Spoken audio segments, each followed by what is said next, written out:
मोक्षदा एकादशी का व्रत भगवान विष्णु की पूजा के लिए बहुत खास माना जाता है। इस दिन व्रत करने से भगवान विष्णु की कृपा प्राप्त होने के साथ ही आपके पितरों के लिए मोक्ष की प्राप्ति का रास्ता भी सुगम होता है। ये व्रत मार्गशीर्ष माह के शुक्ल पक्ष की एकादशी तिथि को होता है और इस दिन पितरों के नाम से उनकी प्रिय वस्तुओं का दान करने का भी खास महत्व शास्त्रों में बताया गया है। इसी दिन भगवान श्री कृष्ण ने अपने प्रिय सखा अर्जुन को गीता का उपदेश दिया था। इस कारण से मोक्षदा एकादशी के दिन गीता जयंती का पर्व भी मनाया जाता है। इस दिन भगवान विष्णु और मां लक्ष्मी की विधि विधान से पूजा की जाती है।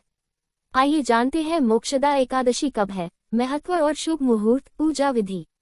मोक्षदा एकादशी का व्रत इस बार दी 11 दिसंबर को रखा जाएगा।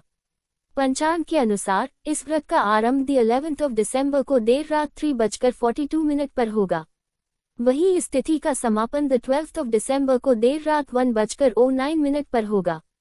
उदया तिथि के अनुसार इस साल मोक्षदा एकादशी का व्रत दी 11 दिसंबर 2024 को रखा जाएगा।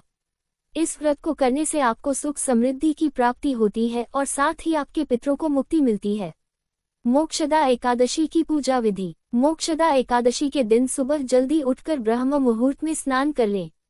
स्वच्छ वस्त्र धारण करके मंदिर की साफ सफाई कर ले और मंदिर को गंगाजल से पवित्र कर ले। उसके बाद लकड़ी की चौकी ले और उस पर पीला कपड़ा बिछाकर भगवान विष्णु की प्रतिमा को स्थापित कर ले।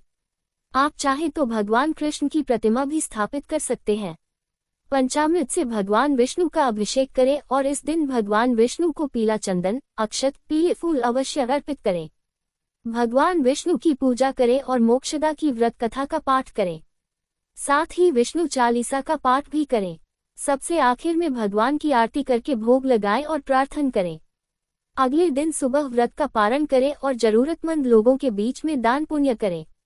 मोक्षदा एकादशी का महत्व। पौराणिक मान्यताओं में बताया गया है कि महाभारत के वक्त भगवान कृष्ण ने इसी दिन अर्जुन को गीता का उपदेश दिया था। इसलिए इस दिन को गीता जयंती के रूप में भी मनाया जाता है। इन उपदेशों में भगवान कृष्ण ने अर्जुन को जीवन के मूल सिद्धांत और धर्म का मार्ग दिखाया था। मान्यता है कि इस व्रत को करने से साधक को सारे पापों से मुक्ति मिलती है। साथ ही पितरों को मोक्ष दिलाने के लिए मोक्षदा एकादशी का व्रत रखना से सबसे शुभ फलदायी माना जाता है।